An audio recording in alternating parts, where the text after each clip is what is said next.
har vel nærmest siden du skulle på Fjerde Vest. De er jo lige halvanden gang større end du er. De går og venter på dig. De ved godt, det kommer. I heard you all got the budget. Good, scrap it. We're not going to talk about budgets because we don't really believe that this film or low-budget films are based on the budget. We'd like to talk about, our thoughts on going to this, which is actually reflecting on the way we're working on the next project we're doing. I finished film school in Copenhagen 2007, and around the summer of 2006, my childhood friend got sentenced to a long-term jail in Denmark. He was when we went to the gymnasium together, high school. He started to sell pot, and I started to write stories, and we still were friends. But suddenly, he was really deeply involved with some wrong guys, and he got a sentence for 5 years in a hardcore prison in Denmark. At the time, I didn't know anything about jails in Denmark, so in the beginning, when he was isolated and the whole trial was on, I wrote to him every day. And I always asked him how he was doing, and he never answered me. He always asked me how our football team was doing and what I was cooking for dinner and, information from the outside world. But it made me curious because he obviously didn't want to tell me what was going on inside and how he actually was doing. So at the time I could start to visit him around Christmas and around New Year's between 2006 and 2007. I went into jail to visit him once a week, and I suddenly could realize the reality of the Danish prison system. I had an idea that Danish prison system was like a vacation, that it would be all right. I had an idea that Russian prisons and American prisons were hardcore, but I had no idea what was going on in Denmark. So this fascinated me, and I started to write. When I finished film school, me and René decided to develop it into a feature. I'm educated screenwriter, so I'm not a director. I worked together with Michael Noor, my co-director. Before this, I was writing a screenplay for him for a short film. And we decided to do the film together as a co-directing team because he has a background in documentary and I'm a screenwriter, so we thought we could bring the best from both worlds, you could say, and try to make it as realistic as possible, but still have a quite strong scripted story. So we just started out. And here we can talk about the low budget for the first time. That's because we had several budgets in our heads. We knew that we wanted to do this film. So we just wrote the script, and then we had budgets on how we could do it if we had to do it on our cell phones or on our VCR cams or whatever. But we knew we wanted to do this film. But we also knew that it was quite impossible to build it in studios because none of us had done that. Neither me or Michael had done any features before as directors. So we knew that to finance this would be a struggle. So one day I read in the papers that they closed down Horsens State Prison, which is the place we shot in. They moved all the prisons to a newer one. And we called René and said, if you can get us the prison, we can do the film for free. And we thought that it would take months of hard struggle producing for René to get the prison. But I think it was 3 days, and then René called, I got the jail for you, then go ahead, guys. Hvad er du bange for? Er det de der tattoo-bøsser? Er det dem, du er bange for? In America, this is a very strong genre. And trying to not make an American prison film, we made two decisions. Now, in American prison films, you have like two basic formulas. One is the escape story. Is it gonna succeed? Are they gonna succeed in the great escape? Or you have the innocent guy going to jail, or the guy who has made an understandable crime, so that you have a lot of pity for him. Like if you kill the rapist of your pregnant wife, I would understand that you want to kill him, so I feel pity for him. Or I am looking forward for the guys who are being beaten up by the guards to try to escape. So when we decided to get rid of these two elements, the whole thing just fell to the floor, because then what is a prison film all about? All the prison films I had seen at the time were about this. Guys I felt sorry for because they hadn't done it, or people who wanted to escape prison. So we started from there, and of course then we started to research a lot. And the most of the script that I did in film school, we got rid of and just started to research. At that time, we had actually gotten access to this prison, so we decided to build up the script based on stories or actions that actually happened in the jail. So we would start to travel around Denmark, looking up former criminals, former inmates who could tell us stories from their time. And everything was so based on logic because it actually happened in these walls, in these staircases, in these kitchens that we were meant to film in. So everything was there already. We didn't have to invent that much. We got forced into, speed up the process and started to write.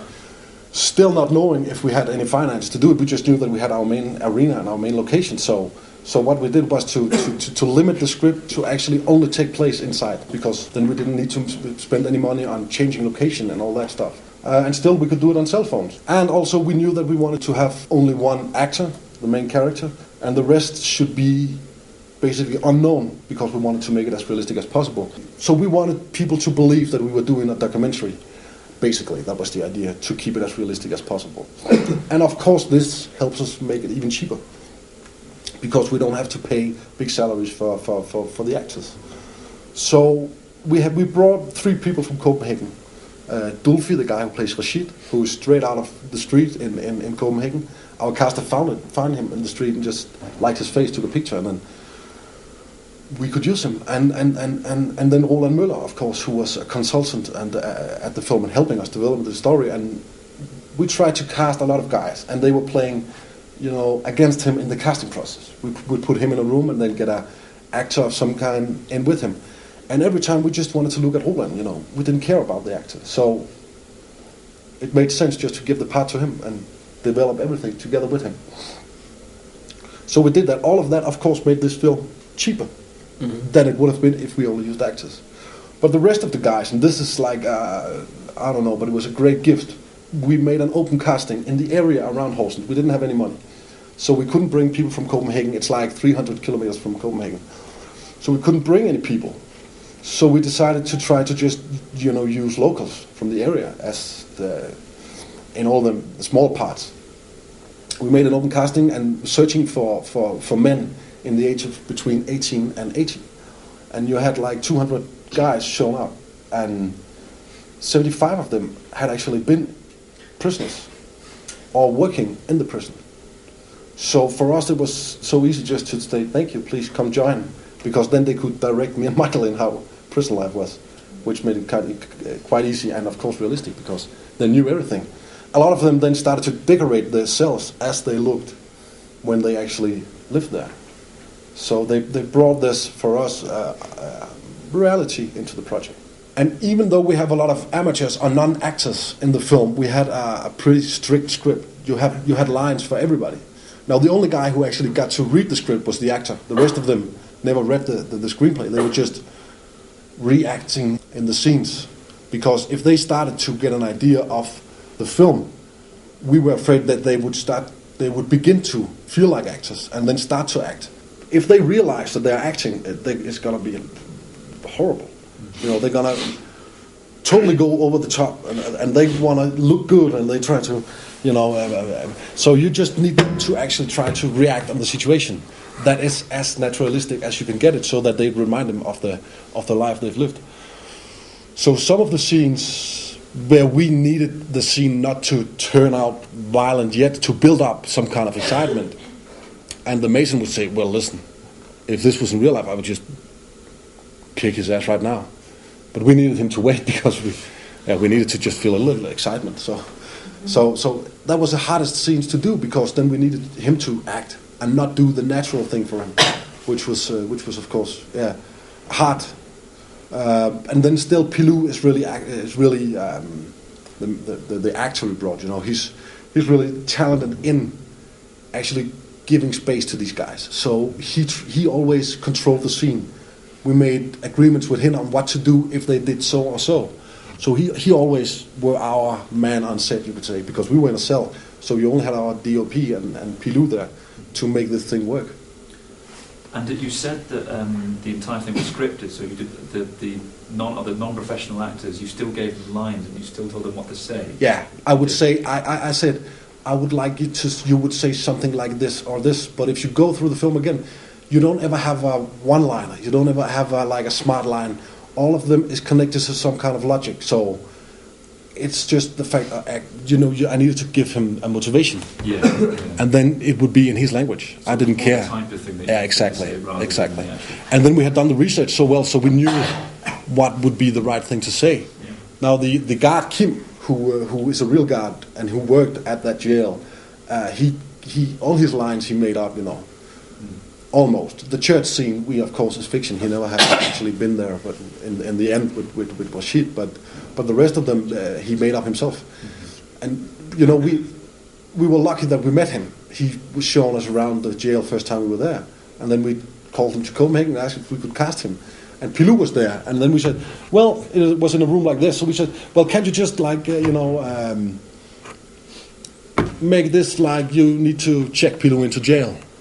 And then he just started to take his clothes off and empty his pockets, and Pilou was looking to us, and we were filming it, and Pilou was looking like, am I supposed to do this? And we just, yeah, go on. And Kim was just like, all the clothes, come on, working like the machine. He is in jail every day. Which made that scene, and which gave us our start, because it was so fascinating to look at this big guy and this small guy. And the fact that you had to empty your pockets, and some stuff you can bring in and some you can, and all that details were a great gift. And then we decided to use Kim as the guard in the film, because he worked very well. And he is like, he's not from Copenhagen. He never wanted to be an actor. He never wanted to do anything with films. So he hadn't got any dreams at all about this. So he doesn't care, So he just came, and we could tell, well, can't you say this and this? And he said, yeah, we can try that. Can I get some coffee before that? We said, yeah, okay. He'd get the coffee, and then he went do it. He was like a machine. Because he didn't have any fame dreams. So he wasn't inflicted by this at all. He just wanted to. And the best days, he came afterwards and said, oh, I felt like being at work today. And then we took it as a compliment. I said, oh, then it's been realistic.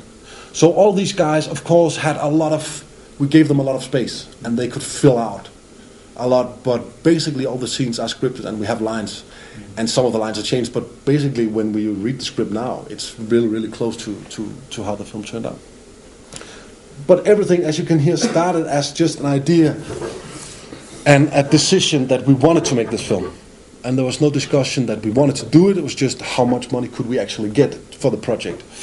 So as a director and screenwriter, it was easy to just start to work, because I didn't need a green light from René. I just needed to start to write. And then, of course, make money on other projects on the side. But I just needed to keep on working and waiting for René and Thomas Rador, the other producer, to try to get the finance. Now, we're very lucky in Denmark. We have a very strong subsidy-based industry, which means we only need to do a one-stop shop here at the Danish Film Institute. Scheme there, which is called a New Danish Screen, which is one commissioning editor. You meet up. If he likes the project, he's got the power to finance the film. There's a strong focus on new talent, hence the name. So that was the obvious place to go. We knew what kind of film we wanted to do. The film, from the very beginning, was a genre film. It was a prison film. It had the attraction of prison films and the audience that attracts. But again, there was a method, an idea from the directors to take it to another level or look differently at the genre. So it was obviously an art house film. They didn't want to go with known names. There wasn't a lot of actors in it. So commercially speaking, it had no value. And we were very frank about it from the beginning. We knew what we were doing. And we actually embraced that idea, because every time you take a euro of someone, you're indebted, basically. When you take their money, they want their influence. At one point when we were discussing with distribution about this, they hated the idea, obviously, that the main character was being killed off in, 50 minutes in, an hour in. They couldn't get that, and they politely asked us to change it. But they hadn't given us any money, and we decided not to sign a distribution deal at that point. We wanted our freedom. Now, that was a gamble, of course, but believing in that vision of the film, we decided that's the right way to go to make what we want to do. So the film was low budget because we wanted it to be, in a sense, and also because whoever's going to chance their money on a documentarist and a screenwriter doing their debut with a prison film with no known faces in it, how do you sell that? I can't tell you, and they were right, of course. But we got to make our film, and when we got to the point that they could see the film for what it was way easier to discuss a distribution deal and to put it out locally on a level that fitted the film. Yeah. So we kind of from early on knew what we were doing, and we weren't going to fight the system and ask for a €2 million budget. This film was done for a little, I think it was €800,000. It wasn't promised distribution from the beginning. Only TV actually was sold off. The rest came later on. So the honesty in approaching that, very early on, there was no expectation from the directors or us as producers that just what was going to be something we could milk money out of. We wanted to make this film because it was strong. We wanted to develop the directors. We wanted to do this. I work for a company that is very well established in Denmark. It's one of the oldest companies, or the oldest company in Denmark, and we're widely known for doing broad comedies and dramas for everyone. Ours is not a film we would normally do. The way I work, I produce with Thomas Rador, which is my producing partner. We've been doing that for 5 years. And working with our company, we try to deliver whatever they want and then do what we believe in. There's always a balance. Same year we did a broad comedy, and that broad comedy paid for us doing R. Simply. And that brought some certain equilibrium at the company and gave us some leverage to work freely with this film. And we did. We knew that we needed some trick that would show people that this wasn't documentary, which is the reason that we killed the main character. Because you couldn't do that in a documentary. You couldn't then start following Rashid. That would be quite impossible. So that was like the trick of fiction, you could say, and our proof that this was actually scripted. At the same time, we had decided to look towards the Adrienn brothers. We have been inspired by them a lot, of course, you can see that, and we wanted to just follow our main character into prison, just arrive with him and try to figure out life together with him. But at the same time, we wanted to see other parts of the prison. But the only way we could do that and still keep the rule of having the camera following our main character would be to kill him and replace him. And the basic idea was that the prison should be the main character of this film. Very early on, Michael and Tobias came up with a mantra which was reality rules, which was simple. You know, there was a script, there was plots, there were structures, and very bad ideas. So we went out and we talked to consultants, to guys who'd spent time in prison, and they would hand us stories that would just be interchangeable with the plots we had. They would have the same mechanism, but they were based on reality, and that kind of strengthened the script for us and the process for us, because we knew we weren't inventing something in 3 months or in a year that guys had worked out for years and years in prison. You know, guys who spend time in a cell have around, I don't know, 22 hours a day thinking out this stuff, you know, and it would be arrogant of us to think that we could do it any better.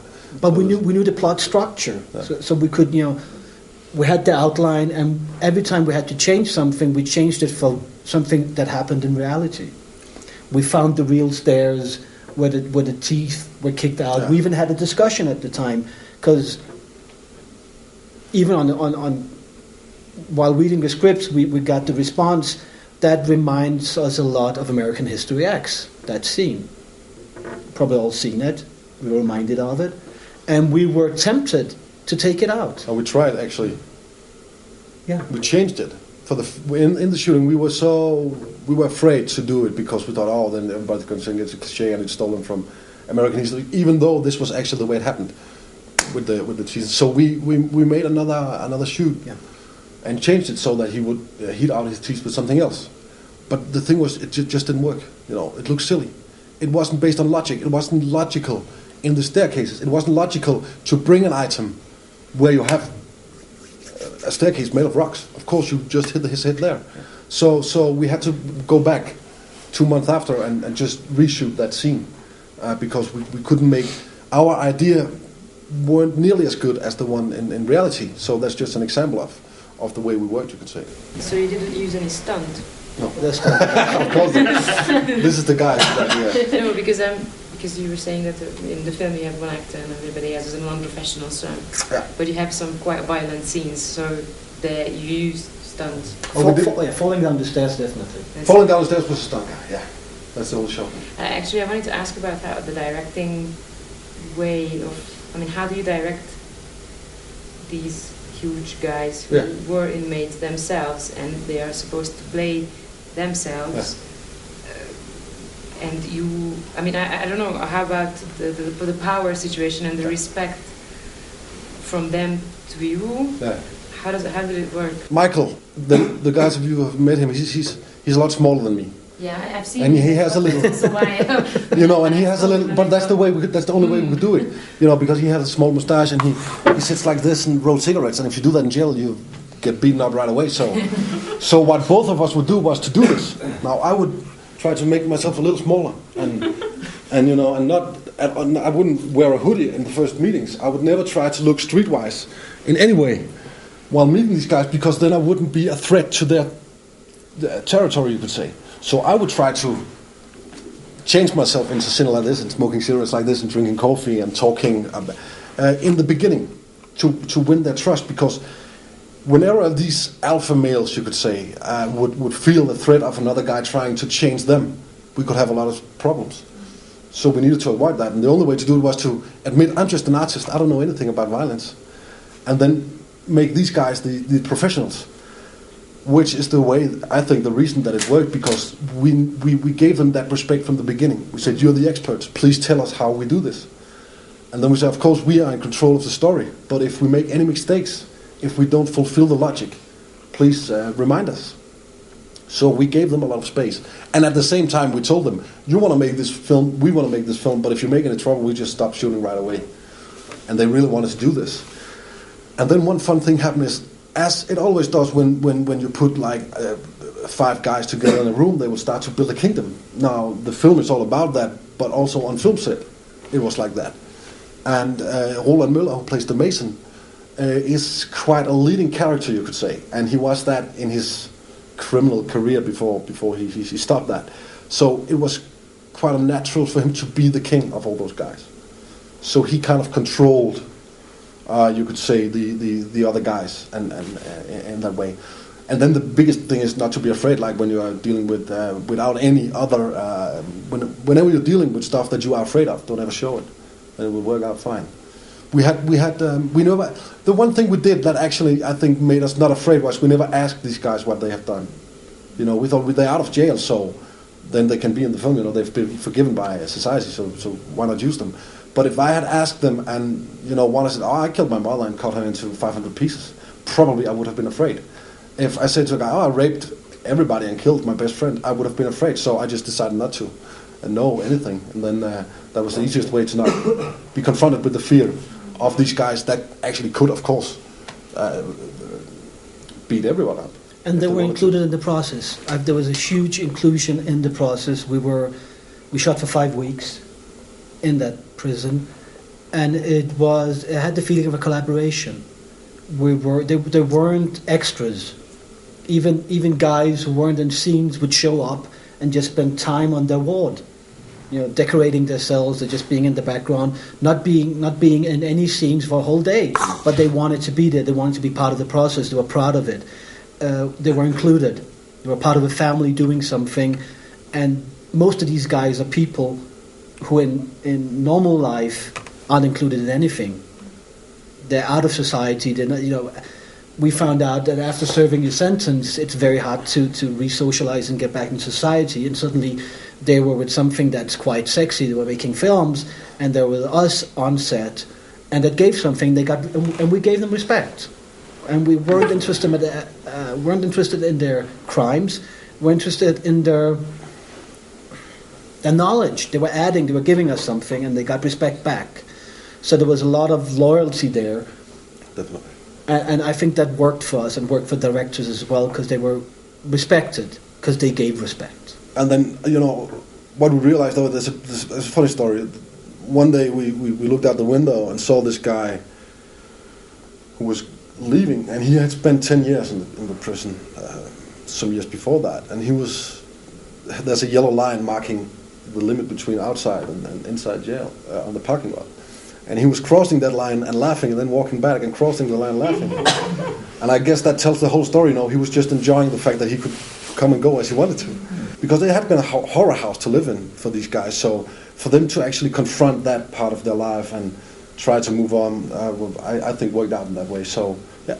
And there was no distinction. Actually, I think this is important. I don't think there was a distinction between while we were shooting and while we were on break or weren't shooting, or because these guys were in character all the time because they're in character. So the Mason was the Mason. There was a TV room where they were hanging out anyway. We were shooting there as well. But there was one chair in the TV room which in the fiction belonged to the king of the ward. Anyway, the tall guy who can't fit in his cell anyway. And no one were allowed to sit in that. At one time, one guy got in and sat down there. They threw him away because they were living it all through. And Pilou had to be in character all the time because these guys couldn't put a distinction between his character and the actor Pilou. So even at lunch, he would be pushed back in line. Or they were actually being rather rude to him. They were hard to him. They were kicking him. And in the beginning, and we put a stop to that. But his first 2 or 3 weeks on set were cruel. The big thing about, and we didn't do that. Of course, we agreed with Pilou. That was, he wrote me a letter where whenever we're gonna go shoot, my name is gonna be Rune for the whole time. I don't want to be an actor and not. So he wanted to live this as well and try to get the best out of it. So he went in and the smile you see when he changed his cell, when he gets to the sunny side, there's a smile on his face. And that was the first time in 2 weeks that he actually smiled on set. So that smile is really, really real. He was so happy that afternoon because everybody started to talk polite to him from there because, Carsten, the big guy, took him in. So now everybody was polite and he, jumped in the hierarchy. So suddenly he was like one of the 4 guys on top, and the rest of them was now helped him. And so you shot it chronologically. Yeah, that was the idea, and we could only do that, of course, because we have pre-lighted the whole jail, so we could just go wherever we wanted. In 5 minutes, we would be on the other set, so we didn't lose any time in changing location. Yeah. How did it work in practice having 2 directors? Did you do separate scenes, or did you do different elements of scenes, or? Well, we didn't know how to do it because none of us had done a fiction before. So basically, we would be in one cell with the monitor, and then we would discuss whatever we wanted to change. And then some scenes, actually, it worked out like this. I'm, as a screenwriter, I have an idea of where I want the scene to go. And Michael, who had done a lot of documentaries, had a great idea of the techniques. So most of the time, I would go talk to the actors, and Michael would talk to our DOP and the other guys there after me and Michael had agreed on what we wanted to change. So it slowed the process down a little, but we caught up in that because we didn't have to change location. So, but basically me and Michael, and some of the times Renee, we just sat by the monitor, and every time we've made a shoot, we would discuss and not leave the cell, so that whenever time we came out, we agreed and we had the same view. Sometimes we were in there, fighting for 15 minutes, but then we came out and with an idea of what to do. So I think it's a great experience, and we definitely want to do a film together again. Not right away. We're going to do different projects now and then come back together, because it's also, of course, a world of compromise, and you have to embrace that. You have to put your ego outside. But the method of this film was that reality rules. So my idea was never better than Michael's, or the other way around, because reality rules. So whenever we asked one of the guards or the prisoners, how would this go on? And they would tell us, my idea weren't worth, I couldn't use it. And was there any sort of trouble or times when it looked like things were going to kick off between them? Yeah. There was one morning, everybody was so tired, and then one guy kept on teasing him, and then things started to cook up a little, and then I took the Mason aside and I said, okay, listen, you're the king of this place, so if you start to, then everybody thinks it's okay to do it. So, in favor of the film, I need you to go and say I'm sorry. And of course, he's smart enough to actually understand. Yeah, of course I should, because he knew he shouldn't start to get aggressive there on set. So he went in front of everybody and said, I'm sorry, and then that was the only time actually. And in seeing him doing that, because the directors told him, even added to the director's respect, because he was our guy, and we knew that from the beginning. So we were using that from early on. Yeah, definitely. We needed someone to vouch for the film crew and for us, and he was the first in line. Did they all know each other from? Some of them did, and some of them didn't. But they're friends now. They're meeting up for barbecues once in a while. So, but they were good guys, and I think all of them understood that to make this happen, they really needed to stay focused. And then again, I think it's a special kind of ex-convicts who wants to go to a project like this. It's not for everybody. So they had that in common, you can say. And I guess that's a specific type that wants to confront your past. If you're not interested in that, you wouldn't go. And probably the guys who are not interested in confronting their past are probably the most dangerous ones anyway. So we didn't get any of them. And how was it for Pilu? It must have been a bit, traumatic to Yeah, go through. definitely it was terrible. Well, the fact is, I really didn't like Pilu in casting, and now he's a really, really close friend. But I don't think he really liked me because I could feel that. Well, I'm a sensitive guy, and I could really feel that Pilu was it as well. So if we started to get sensitive together, we could never do this. So I wouldn't talk to him. I wouldn't socialize with him in the casting process. I was kind of hard, and we did a good back. I think Michael were playing PlayStation with him and talking to him about stuff, and I was yelling at him. And trying to change him because I think he was. I told him I thought that he was lazy and that he wasn't doing his job, and of course he wasn't. He was working his ass off, but it was a way of getting into him. But then after a week, 10 days there, he walked in one day at lunch, and I could see. Just after we had been, it was after 5 days actually, and it was just we had just been shooting the scene where he is getting beaten up in the yard for the first time, and. It was hardcore. We didn't have any stuntman there, so we just let the Mason go crazy on him, and of course controlled, but still, I think it was a dreadful experience for him. So he went in, and I could see something wrong, and I went up and said, "Are you okay?" And then he broke down, after 5 days of horror, and then after that he changed it. And we talked every day, and we started to walk home together from the jail, and trying to. So in the hotel room and on our way back from jail, he would Pilu, and we could actually. But I think he needed to go all the way out there to for himself to find his limit. I mean, we were under the impression from the Q&A after the screening that the film had I suppose some kind of social or political impact within Denmark. I suppose, how do you feel about that? Was that a motivation for you as well as wanting to reflect reality in the film? I think the Mason has said the most beautiful thing about this. It is that you build tall walls around the jail so that guys can't get out and the rest of us can't look in.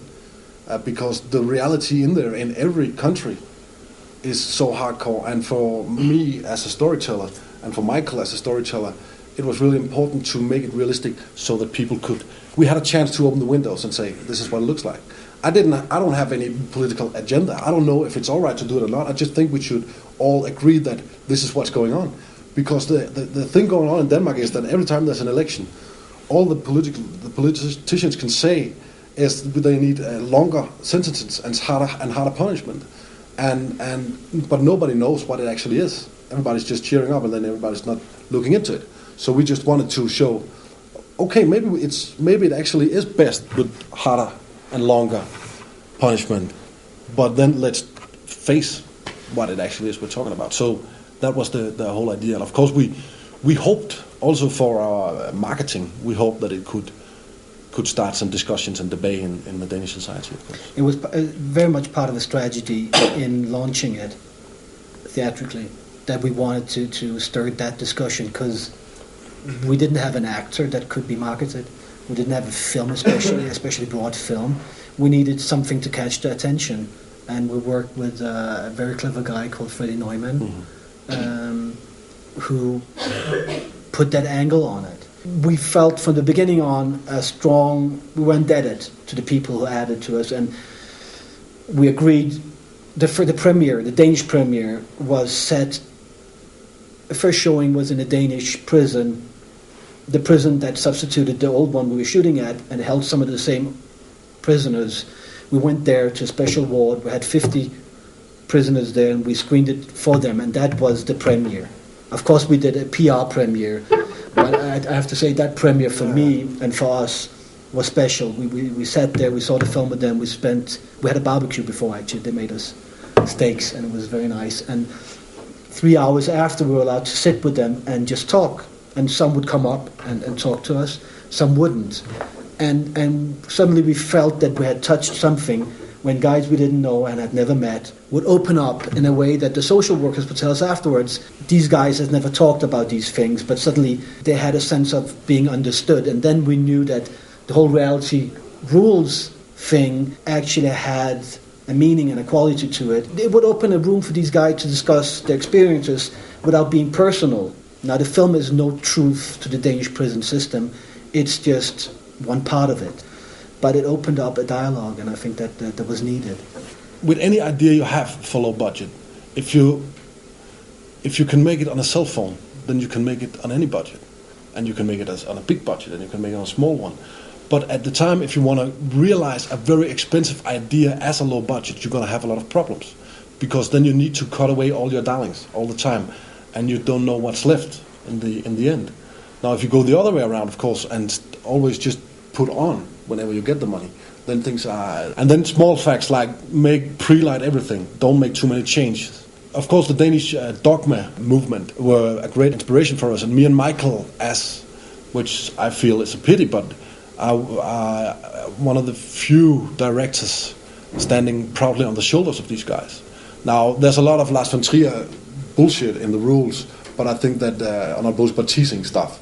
But the one really, really important rule, and the rule that we took directly and made a rule in our film, is that don't put the camera where the film is going on. Don't put the film where the camera is. Cassavetes did the same. Godard did the same. So it's not something some Danish guys invented. But still, to me, this makes sense because that a lot of choices have already been made for them. So you don't need to build up a big scenery. We had a joke in the prison ward whenever we were starting to shoot, somebody would yell like, "Go horse whacking," and go knights. Like if we were doing, a Gladiator. Is this reality rules principle that you have something you're going to stick to in your next films? Definitely. For me, I think right now I've personally found my little playground. I think it's fun to be there, and a lot of great guys are doing other stuff, but I like to be right there. So our next project is going to be, we're going to do the exact same film again. No, of course not, but the exact same method. And this time we just want to try to take it to another level and have 2 arenas. Now this is going to be fun. I really like the sound of the whole sound design, the music of the film. It works really well. Yeah. I was wondering, what did you tell the composer? What was the brief? Easy, nothing. Don't do anything. Don't do anything, but you have a very strong music. Well, is it just that one piece? Yeah, it's that one piece. And what actually happened was we used it as a mask in the beginning, and we found it on the internet, on YouTube, on something, I don't know, where we were just looking around, and the editor copied it in. And then we couldn't get, this was the only music we wanted. Why? Where is it from? And I don't remember it now because... I think it's from the short film... It's from an English short film called... The Maze? No, The Maze. I was thinking it was shot at The Maze, actually, before it was torn down. Anyway, we had to backtrack and research... And find the guy who held the rights for something he had forgotten about. And then we bought the rights from him. Because we couldn't get, we tried to go other ways, but whenever you start to put mask music on, it's always, it's very dangerous because, then it's going to stick to the film, right? We knew from the beginning we didn't want to score it. Okay. Definitely. Are you still the scriptwriter or for others? For example? Definitely. I just finished a new script with Thomas Vinterberg. I did Submarino with Thomas. And we just finished a new one, and I've been writing a TV show in Denmark. We didn't make any money almost out of ours, so we needed to get bread and wine somewhere else. So basically I am a screenwriter, but I think it's fun to do these small reality rule stories.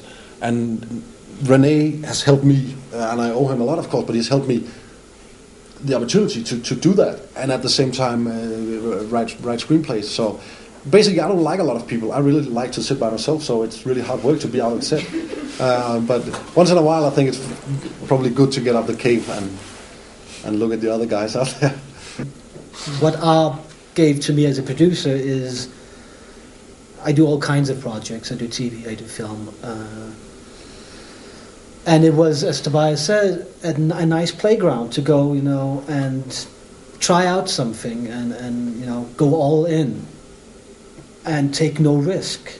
Because the only risk in it was our careers, I guess, in that sense. And learn something and educate ourselves on making films, Try to find out stuff we could pass on to ourselves on the next project and carve out that little niche where we take time off every second or third year whenever we can finance it and do these kind of films. But again, we agreed that we don't want to be influenced by the money, and to that, again, low budget sounds funny because I think no one here in this room is going to have a huge budget or real budget in our hands for a long time. Even the big films we do in Denmark are small budget. It's a way of how we spend the money, I guess. And here we just turned every nickel. We had a huge fight on set. It was me and the production manager on one side, and it was Michael and Tobias on the other side, and we were fighting over the shower scenes because we were shooting it chronologically, and we only had money to heat the water for one day. And the shower scenes are like... So that was a huge fight on set. The only one, but we really had a fight there. We could turn on the hot water now. And production one, we did the shower scenes in one day. So we cheated a little on the production plan. We moved one day from the end up in the beginning. But normally on a production, it is that whole fighting thing. Directing department wants to draw out everything they can get, and it becomes a fight between keeping buffers in the production budget and trying to look towards the last week of shooting where you still need some money there and still need some air to add to the production and everything. Here we just showed our cards from the beginning, and we said whenever we make a decision we make it together, and we need to be honest about it. Now it sounds simple, it sounds very, very simple. It's not like that. It just it becomes a natural thing that when you get close to shooting or get close to production, and ambition sets in, arrogance sets in, ego sets in, and it becomes a whole fighting thing. And I think what we've succeeded in, and maybe it's not going to work here because we're one-on-one on this one. The whole group thing worked there because we had to be open and discuss everything, and the honesty thing worked here. We ran through the budget, and every time we had to cut out something, you guys knew why, and we could introduce it to the script directly and come up with a solution together instead of just saying we can't afford this. Find out what are you going to do about it, and just dish out a problem and say go solve it. So it was a band effort. It was a group effort, and I think that. So it shows in the film. Did you have a partnership agreement before you set out, the four of you? I mean, how do you... we agreed upon... trust, or you just go... No, we agreed upon that René should always... If I wanted something, René would say... If we wanted something, me and Michael, René would say, then we have to get rid of this and this. So I always knew the consequences. And then at the same time, when you don't have any money, there's nothing to discuss. Yeah. No, what reason should we discuss if we could have a helicopter? When we know, so it was about, we discussed something around 200 euros if we could turn on the hot water, because that was the budget. So, and if we could, if that's it was kind of easy, and it is easy to talk about money if you don't have any. It's really, really hard to talk about money if you have a lot. If you try to write your script cheap, if you try to reuse some locations, if you try to reuse some characters, if you try to, you will automatically make it cheaper, and often actually also better, because you have the feeling of things coming together. instead of all the opportunities in the world, the stories will somehow actually be a little better for me. Of course, you couldn't have done the Godfather trilogy as a low budget. That would have made a totally different project. So it's not all movies like that, but especially the budgets we're working on in Denmark or in Europe anyway, you might as well save some of the taxpayers' money or the funding's money, and then actually get your film done.